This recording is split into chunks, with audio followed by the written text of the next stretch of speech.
بسم الله الرحمن الرحيم. أهلا بيكم معايا على قناة أميرة وكروشيه. في فيديو النهاردة إن شاء الله هنشتغل مع بعض غرزة كروشيه شتوي سهلة جدا وبسيطة. الغرزة تمشي رجالي وتمشي نسائي بتغيير لون الخيط.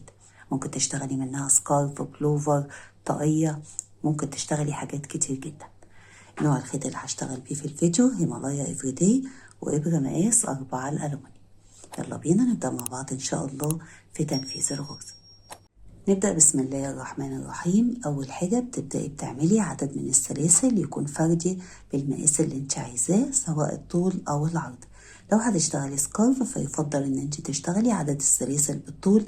الغرزة بيبقى شكلها حلو جدا وكمان بتبقى سهلة جدا وبتخلص معاكي بسرعة. أول حاجة بتبدأي بعمل عقدة البداية وبتشتغلي عدد فردي من السلاسل بالمقاس اللي انت عايزاه، وبتوسعي ايدك كده ونشغل سلاسل البداية عشان ما يطلعش معاكي جنب مظبوط وجنب مشدود. لو مش هتعرفي توسعي ايدك فبتشتغلي بإبرة مقاس أكبر نص درجة، يعني أنا هنا هشتغل بإبرة مقاس 4. لو هتشتغلي بإبرة مقاس 4 بتشتغلي سلسل بداية بإبرة 4.5، ولما هنشتغل السطر الأول ترجعي تشتغلي بإبرة مقاس 4 تاني، فكده سلسل البداية هتبقى واسعة معاكي ومش مشدودة. هتبدأي تشتغلي كده سلسلة 2 3 4 5 6 7 8 9 10 11 12 13 14 15 16 17. انا كده اشتغلت 17 سلسلة كعينة. انت بتشتغلي عدد من السلاسل بالمقاس اللي انت عايزاه، اهم حاجة يكون العدد ده فردي. السطر الاول بدايته بتسيبي اول سلسلة دي كده بنعتبرها سلسلة ارتفاع، وبتدخلي على السلسلة اللي بعدها تشتغلي غرزة حشو، جوه السلسلة اللي بعدها غرزة حشو، وبتكرري كده جوه كل سلسلة بتشتغلي غرزة حشو. احنا عندنا الغرزة تكرار ل4 سطور، اول سطر منها بنشتغله كله بغرزة الحشو، فهتكرري كده لحد اخر السطر بتشتغلي على اخر سلسلة غرزة حشو. اخر السطر بعد ما اشتغلتي على كل سلسلة غرزة حشو ده بيبقى الشكل عندك، يبقى السطر الاول من الغرزة كله بغرزة الحشو. السطر التاني بدايته بترتفعي سلسلتين 1 2 ودول كده بنعتبرهم نص عمود، بتلفي الشغل وبتسيبي غرزة الحشو اللي انت ارتفعتي فوقيها. تمام، يعني اول غرزة حشو دلوقتي بقت عندنا في السطر بنسيبها، وعلى تاني غرزة حشو بنشتغل 2 نص عمود، والنص عمود بتاخدي لفة على الإبرة وبتسحبي الخيط، بيبقى عندك 3 لفات، تاخدي ال3 لفات مع بعض كده بسحبة واحدة، ده كده نص عمود.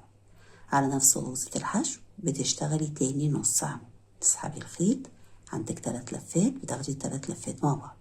تمام، يبقى احنا كده سيبنا غرزة الحشو اللي ارتفعنا فوقيها واشتغلنا على التانية 2 نص عمود، تاخدي لفة عليها وبتسيبي غرزة حشو وعلى اللي بعدها 2 نص عمود، 1 2، تسيبي غرزة حشو وعلى اللي بعدها 2 نص عمود، 1 2. وده اللي بيتكرر معاكي لحد اخر السطر، انك بتسيبي غرزة حشو وعلى اللي بعدها 2 نص عمود.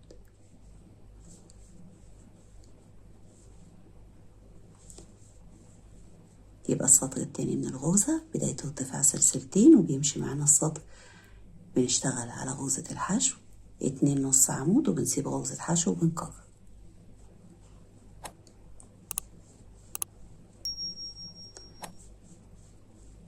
ده كده شكل السطر ماشي معانا عبارة عن 2 نص عمود. تمام، لما بتوصلي لاخر السطر بتلاقي عندك غرزتين حشو 1 2، بتسيبي غرزة الحشو وبتدخلي على اخر غرزة حشو، تدخلي كده تحت الطرفين بتوعها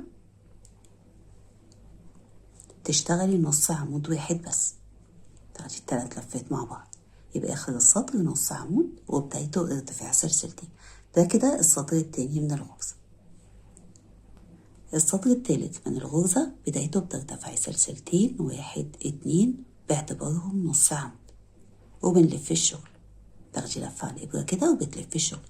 واحنا في السطر التالت بنشتغل جوه الفراغات اللي ما بين الاتنين نص عمود واللي بعده، يعني بنشتغل جوه الفراغ ده والفراغ ده وده كده. تمام، فأول حاجة هتاخدي لفة على الإبرة وبتسيبي أول فراغ، وعلى الفراغ اللي بعده بتشتغلي نص عمود، وهنا هنرفع اللفة لفوق كده واحنا بنشتغل النص عمود. تاخدي ال3 لفات مع بعض بسحبة واحدة.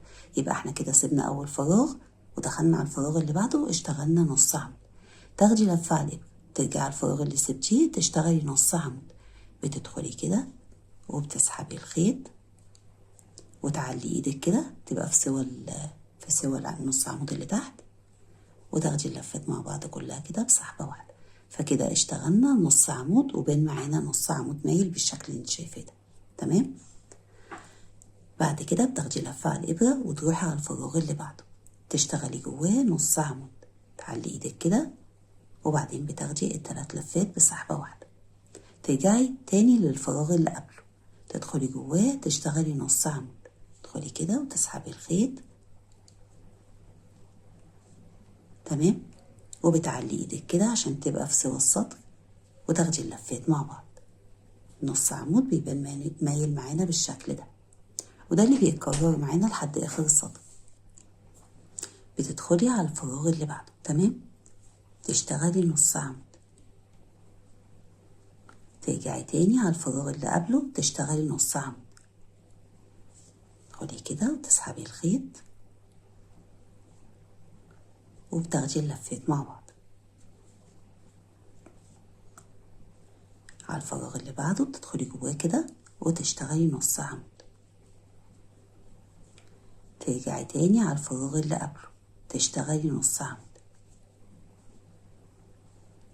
تعلي ايدك كده زي ما انا بشتغل كده. تمام. عشان تطلع مظبوطه معاكي، وتاخدي اللفات مع بعض. تدخلي على الفراغ اللي بعده نص عمود، وترجعي تاني على الفراغ اللي قبله تسحبي اللفه كده وتعلي ايدك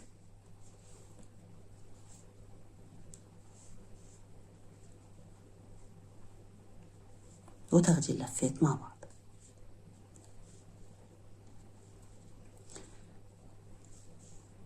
هو ده اللي بيتكرر معاكي، وزي ما انت شايفه الغرزه سهله. ده كده تالت سطر في التكرار. يبقى احنا بندخل على الفراغ ونرجع تاني ندخل على الفراغ اللي قبله. لما بتدخلي على الفراغ اللي قبله وتسحبي الخيط بتشتغلي بالطريقه اللي انت شايفاها دي كده، تسحبي الخيط لفوق عشان يبقى في سوى السطر، وبعدين بتاخدي اللفات مع بعض. كده وصلنا لاخر فراغ اللي هو ما بين السلسلتين الارتفاع والاتنين نص عمود. بتدخلي برضو جواه وتشتغلي نص عمود، وترجعي تاني على الفراغ اللي قبله تشتغلي النص عمود المايل.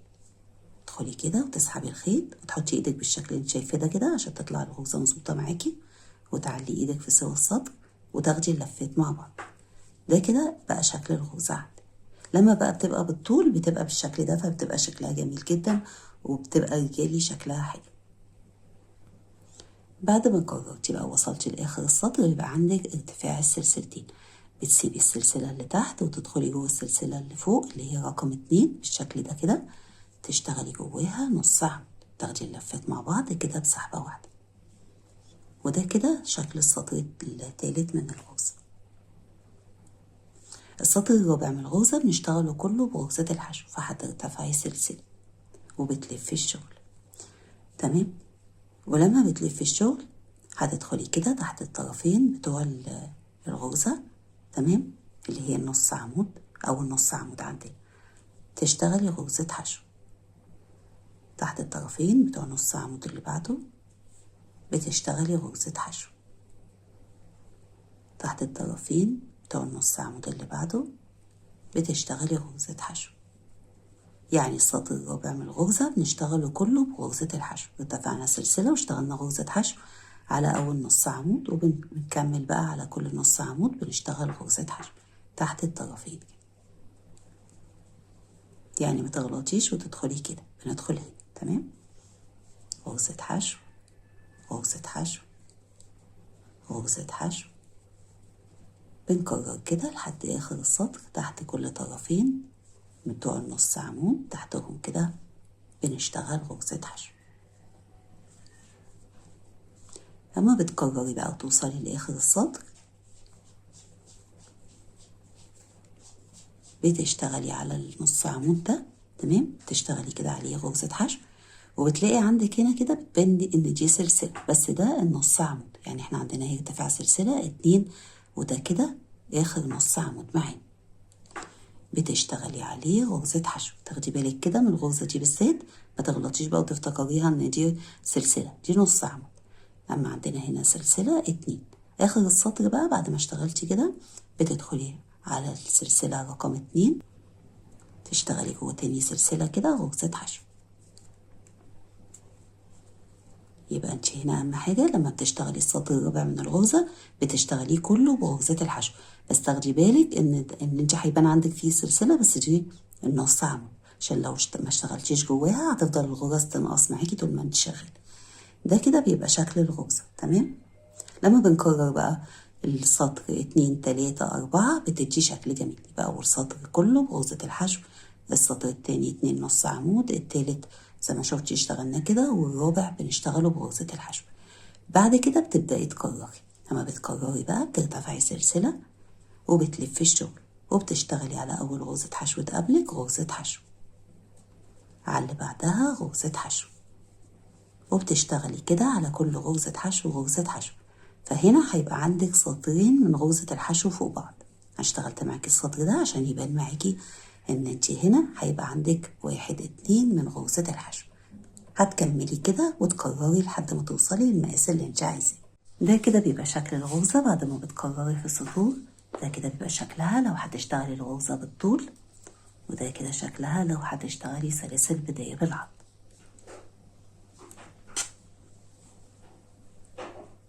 وده كده شكل الغرزة من الظهر.